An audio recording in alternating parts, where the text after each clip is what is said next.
hiene, inoteriak eta maskaradak. Ze derra diren, ze ondo pasatzen ditugun. Baina ze laster bukatzen diren, Jesus. Nik ulertzen ez dudana zergatik bukaeran, sardina bat lurperatu behar duten. Sardinaren hileta. Nik beste gauza batzuk lurperatuko nituzke. Adibidez, azken 3 urte hauetan, esan dizkiguten gezur guztiak. Denboraz, alboko edabideen bitartez enteratzen zara, jole, virusik ez zegoela. Virus hori, inoiz ez dutela aurkitu.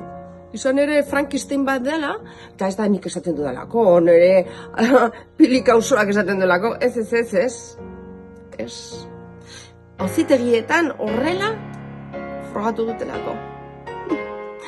Eta, orduan, virusa ez badago, zeren virusen kontra egin dituzte txerto horiek, eta txerto horiek ez bat ziren ala beharrezkoak, ze jarri digute? Ama. Eta zergatik ez dute esaten orain? Zergatik hiltzen den horren beste jende? Gehiago, beste urtetan baino gehiago. Astero esaten dute aur bat, nerabe bat, bihotzekoa jauze egin dela, edo hil, edo gaixori geratzen dela, bere bizitza guztirako, non ikusi da hori? Non? Nire proposamena da, konparsa bat egitea. Eta sardinaren hileta egin beharrean, nik sardina jan, eta gezurrak lurperatu. Zer egitzen zizue. Donostian, itzordua daukagu, hilaren 21.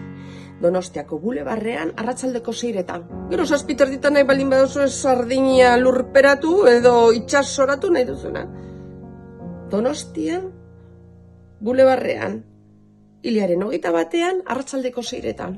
Handi buelta bat emango dugu, eta igual gezurra lurperatu eta egi batzuk gabe aireatzen ditugun. Agur.